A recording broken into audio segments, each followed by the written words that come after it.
आज की सेशन में हम लोग पढ़ने वाले हैं DFS, that is depth first search traversal. तो सपोज करो कि कोई भी ट्री गिवन है। सपोज करो ये एक ट्री गिवन है।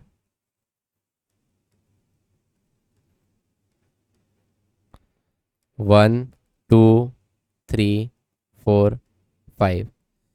तो अगर मैं पूछूं कि डेप्थ फर्स्ट सर्च ट्रैवर्सल और फ्रॉम नोड 1 क्या होगा, तो वो बेसिकली 1 होगा, फिर 2 होगा, फिर 4 होगा, फिर 5 होगा, फिर 3 होगा।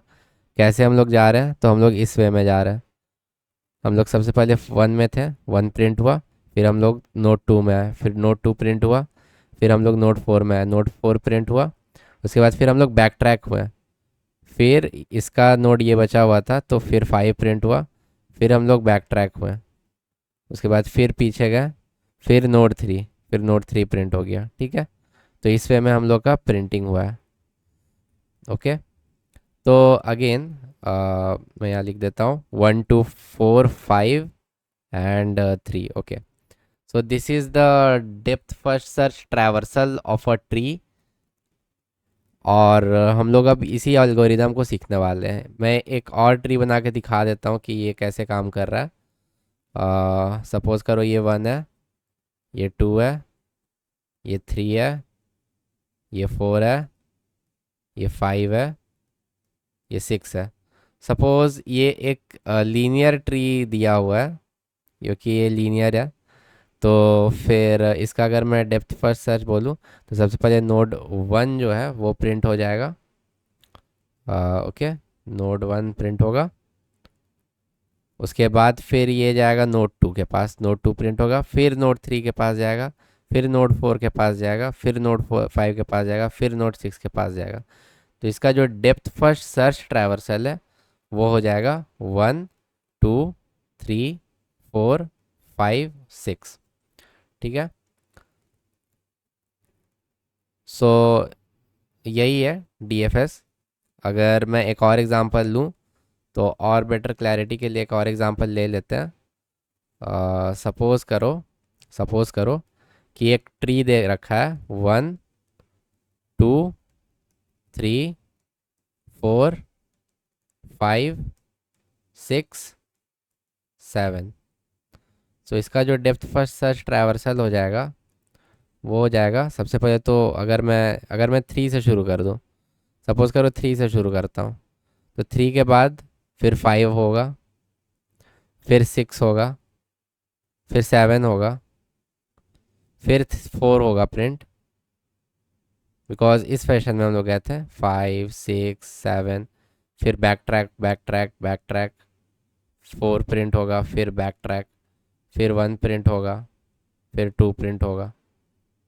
सो डायरेक्शन यही रहेगा। सबसे पहले हम लोग इस डायरेक्शन में गए, फिर ये बचा रह गया था, यहाँ गए, फिर ऐसे गए।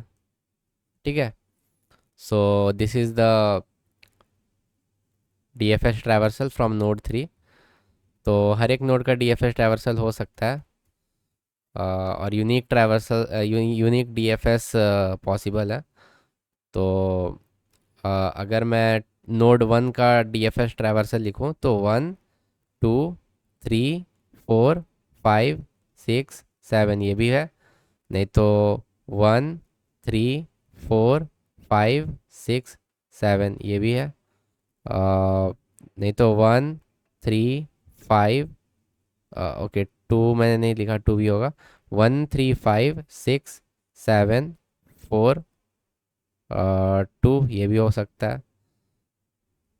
ओके, तो बहुत सारे ट्रैवर्सल्स पॉसिबल है, डीएफएस ट्रैवर्सल्स। तो अब समझेंगे कि अगर मुझे इस चीज़ को कोड करना है, तो हम लोग का इंट्यूशन क्या होगा। ठीक है, तो जैसा कि हम लोग ड्राई रन में देख रहे थे कि सबसे पहले 1 प्रिंट हुआ, फिर 3। सो बेसिकली हम लोग क्या कर रहे हैं कि हम लोग एक नोड को प्रिंट कर रहे हैं, मतलब पेरेंट से चाइल्ड में जा रहे हैं। उसके बाद फिर नेक्स्ट उसके चाइल्ड में जा रहे हैं, ऐसे करके पेरेंट टू चाइल्ड जा रहे हैं। और जो नोड्स अनविजिटेड रह जा रहे हैं उनको हम लोग विजिट कर रहे हैं। तो सबसे पहले जैसे कि 1 है तो 1 प्रिंट हुआ। फिर इनका इसका चाइल्ड 2 और 3 दोनों है तो कहीं भी जा सकता है। सपोज़ मैं 3 की तरफ जाता हूँ, तो सपोज़ करो मैं 3 की तरफ जाता हूँ तो 3 विजिट हो गया। फिर सपोज़ करो मैं 5 की तरफ जाता हूँ, मतलब कि हम लोग पेरेंट टू चाइल्ड जा रहे हैं, ठीक है। और सपोज़ करो फिर ये 6 में गया, फिर सपोज़ करो ये 7 में गया, तो पेरेंट टू चाइल्ड जा रहे हैं। उसके बाद फिर हम लोग बैक ट्रैक कर रहे हैं, बैक ट्रैक कर रहे हैं, बैक ट्रैक कर रहे हैं। तो यहाँ तक आया तो इसका देखा कि ये वाला नोड विजिटेड है, ये वाला नोड तो विजिटेड है, लेकिन ये अनविजिटेड रह गया, तो इसको विजिट करना है हमें। तो अनविजिटेड नोड्स को विजिट कर रहे हैं। उसके बाद फिर बैक ट्रैक हुआ, उसके बाद फिर यहाँ पर 2 है तो ये अनविजिटेड नोड था, तो फिर इसको विजिट किया। इसका मतलब है कि हम लोग क्या क्या कर रहे हैं, अगर मैं यहाँ पे लिखूँ तो सबसे जो पहला चीज़ कर रहे हैं हम लोग पेरेंट टू चाइल्ड जा रहे हैं, पेरेंट टू चाइल्ड जा रहे हैं। और हम लोग किस वे में पेरेंट टू चाइल्ड जा रहे हैं, इस वे में जा रहे हैं कि वो चाइल्ड जो है वो अनविजिटेड है, अनविजिटेड चाइल्ड की तरफ जा रहे हैं। उसके बाद फिर जो चाइल्ड विजिट हो चुका है, मतलब कि जहाँ हम लोग प्रिंट कर चुके हैं या जो विजिट हो चुका है, उसको हम लोग मार्क कर दे रहे हैं विजिटेड। उसके बाद फिर हम लोग क्या कर रहे हैं, अगर कोई उसके बाद हम लोग सिर्फ बैक ट्रैक कर रहे हैं।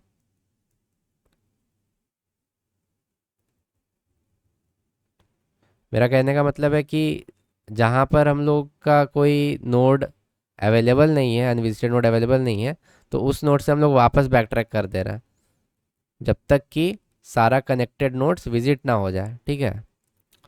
तो यही हम लोग कर रहे हैं। अब इसको हम लोग कोड करना है, तो बेसिक इंट्यूशन क्या रहेगा,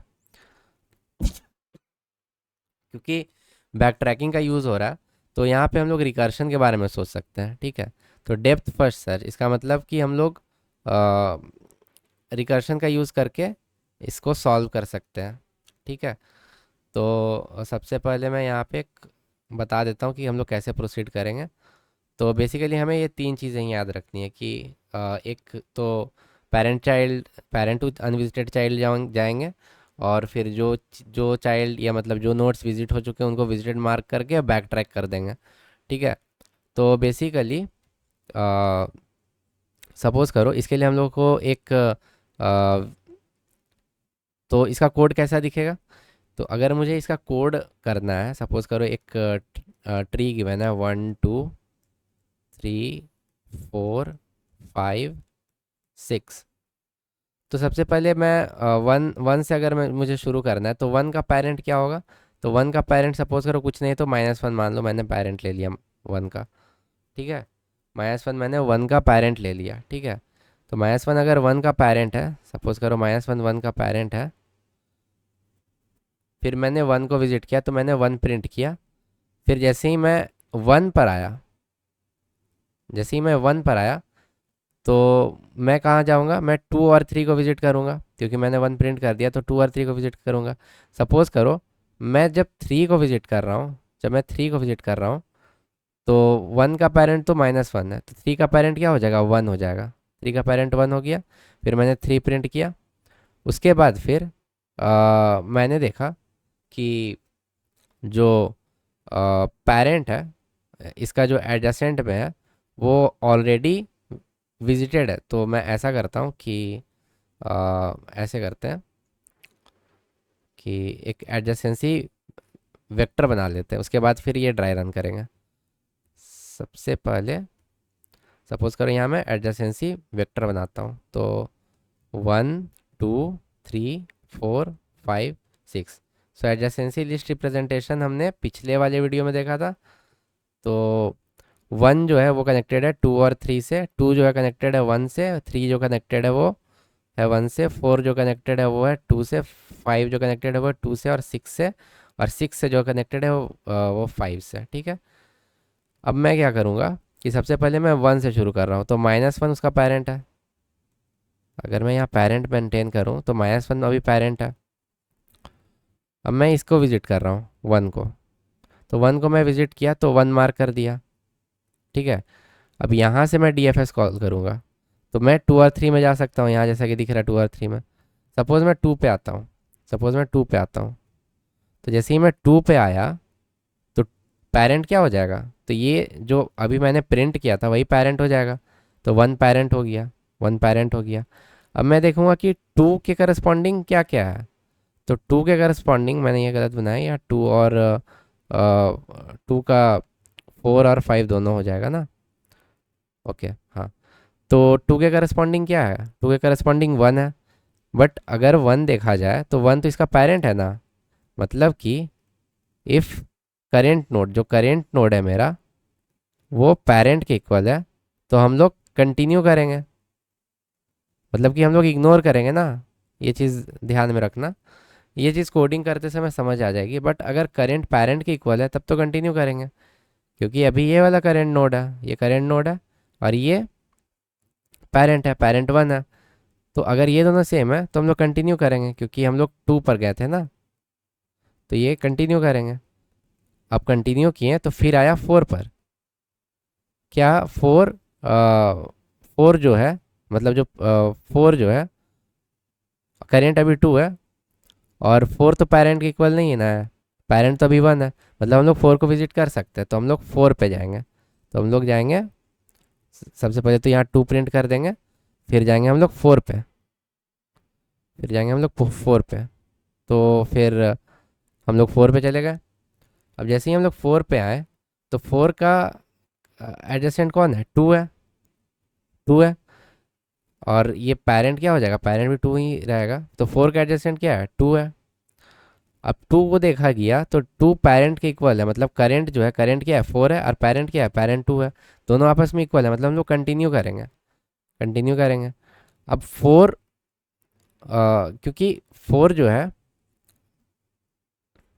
फोर के बाद कोई नोड नहीं है और ये विजिटेड था ऑलरेडी, तो फिर हम लोग बैक ट्रैक करेंगे।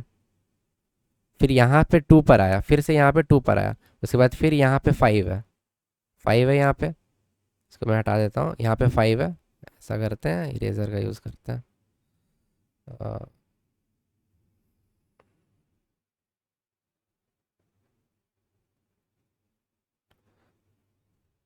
ओके, तो टू पे आए, उसके बाद फिर इसका एडजस्टेंट फाइव ही बचा हुआ था। जैसे ही हम लोग फाइव पे आए, तो फिर पेरेंट क्या हो जाएगा, पेरेंट तो यहाँ फोर प्रिंट होने के बाद पेरेंट फोर हो जाएगा। अब देखते हैं,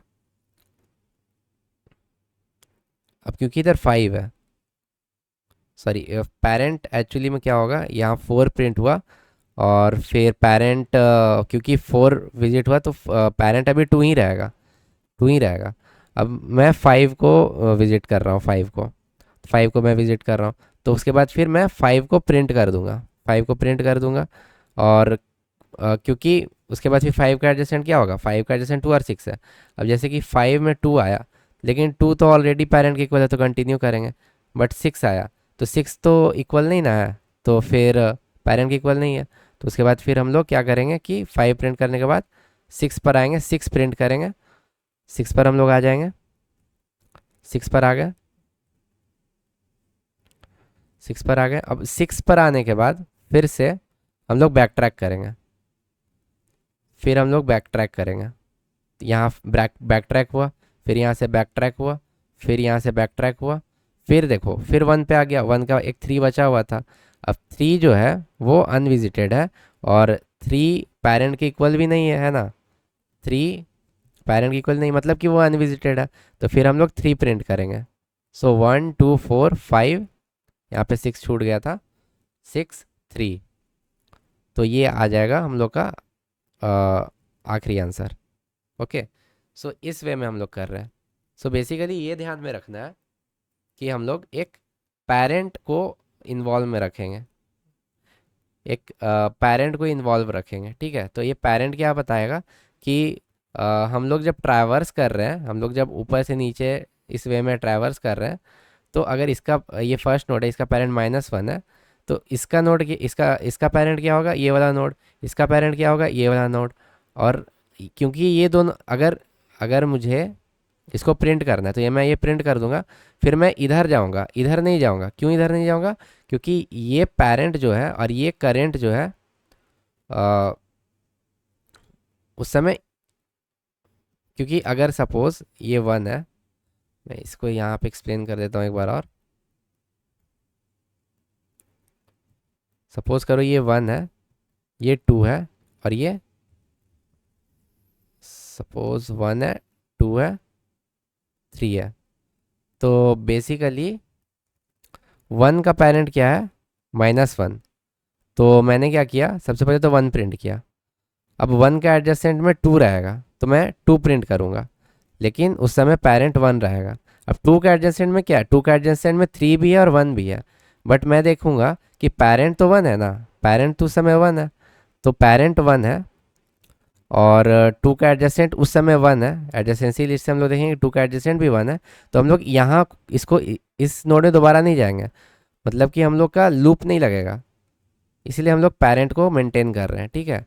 तो हम लोग पेरेंट को इसलिए मेंटेन कर रहे हैं। उसके बाद हम लोग यहाँ 3 पे आ जाएंगे, तब पेरेंट का वैल्यू 2 हो जाएगा। तो उसके बाद 3 से हम लोग 2 पे जा सकते हैं, लेकिन 2 पे जाके 2 प्रिंट कर सकते हैं, लेकिन 2 इक्वल है ना पेरेंट के, क्योंकि 2 और 3 से हम लोग 2 में जा सकते हैं, सपोज 2 में जा सकते हैं, 3 प्रिंट करने के बाद 2 में जा सकते हैं, बट पेरेंट में ऑलरेडी 2 है। तो अगर करेंट और पेरेंट इक्वल हो जाएगा तो हम लोग कंटिन्यू कर देंगे, मतलब कि उस नोड को दोबारा प्रिंट नहीं करेंगे। Okay, so this was the intuition behind DFS। अगर ये नहीं समझ आया तो इस वीडियो को फिर से देखना होगा, और ये बहुत इजी कॉन्सेप्ट था एक्चुअली। अच्छा, अब बात करते हैं कि अगर ये चीज़ नहीं समझ आया तो मैं इसको एक और वे में समझा सकता हूँ। सो बेसिकली एक और एग्जांपल लेते हैं।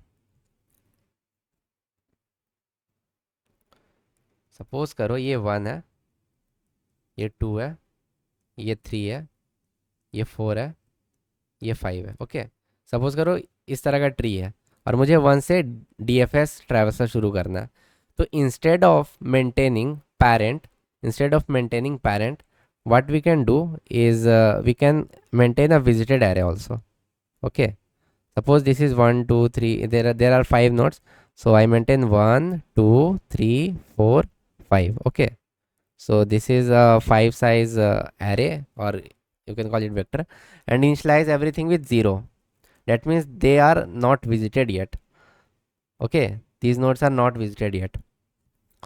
Now what we are going to do, we are going to maintain a adjacency list. Suppose this is 1, this is 2, this is 3, this is 4, and this is 5.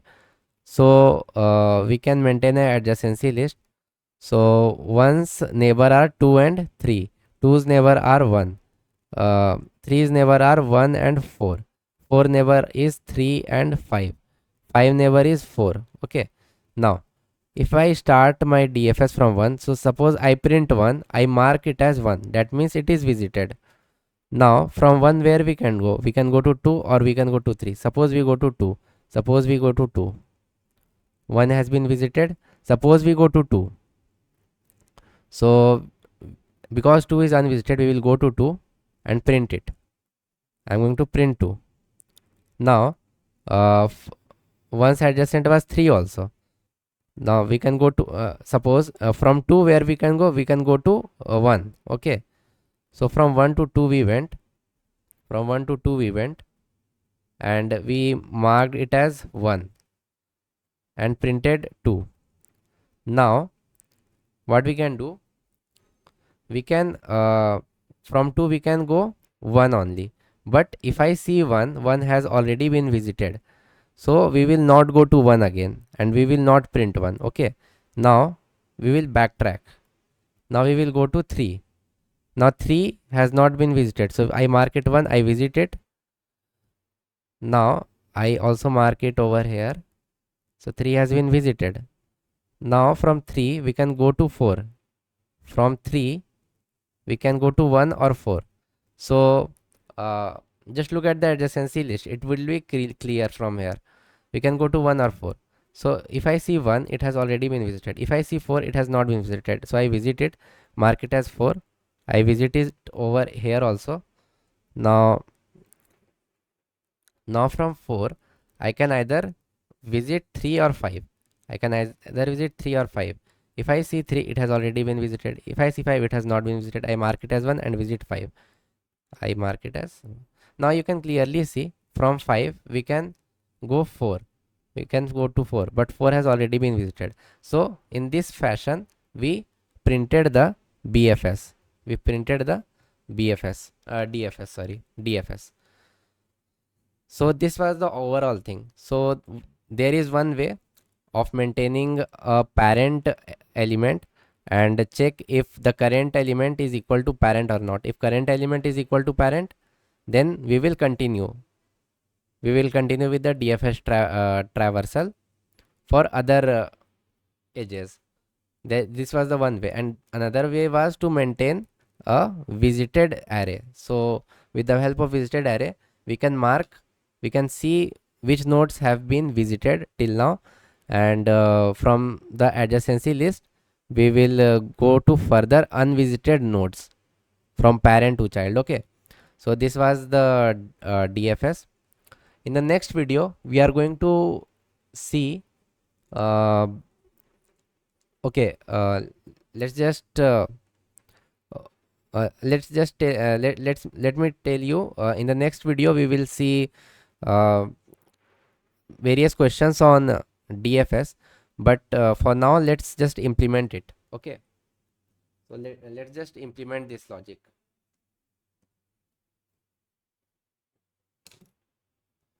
So let me just open it. Okay, so first of all, let me create one. Suppose this is the. Let me take this as input. Suppose this is T1 dash tree. T1 tree. Now there are five nodes, and there are four edges, and one is connected with 2, and one is connected with 3, and 3 is connected with 4, and 4 is connected with 5. Okay, now I have the adjacency list. Now I want to print the DFS traversal. So I am going to write void DFS int src, that is the source node. I am going to maintain a parent and also take vector int adjacency. Okay, now what I will do, I will just see out src, and again for auto and it in adjacency of src, if parent is equal to it, then I will continue, else I will call DFS of current node is parent, node is it, parent is actually src. I can go over here and write node over here, node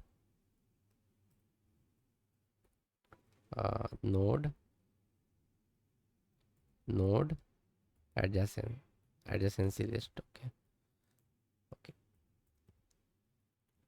cool. So let me just call this function DFS from node 1 and pass parent to be -1, because the parent of 1 is -1, and also the adjacency list. Let's see the output. Okay, src is not defined because I changed it to node.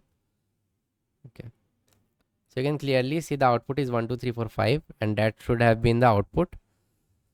So basically you can see I have implemented this logic only, that if current is equal to parent, then I will continue. See, if parent is equal to current, suppose this is the current only, let me just change it. Okay, current, this is current only, no doubt. Okay, can see, yeah.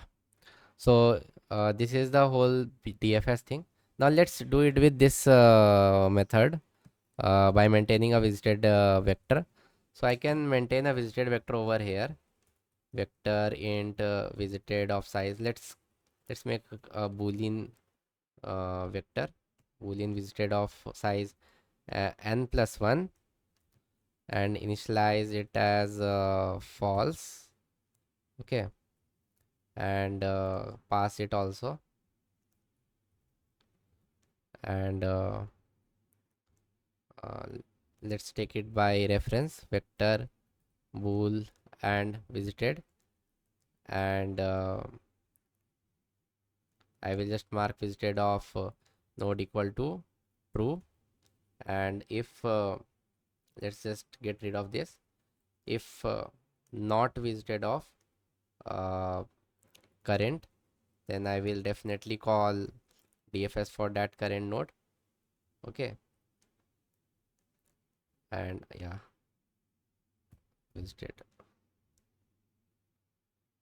Okay, so the same output, this also works fine. So if you are using this code, then you can get rid of this thing, okay, over here. Now this was the second way of doing DFS. uh, yeah, so that's all for this video. The time complexity, the time complexity of this DFS function is big O of n or big O of v, because there are total v number of nodes. So yeah, that is the time complexity of DFS. So some people call the time complexity as big O of e log of v. That is because we are using adjacency list representation. So that's all. So that's all for this video. In the next video, we are going to cover breadth first search, and yeah, we can see that up till now we covered DFS and its code, and in the next video we are going to cover BFS and proceed with some tree traversal questions. So that's all for this video.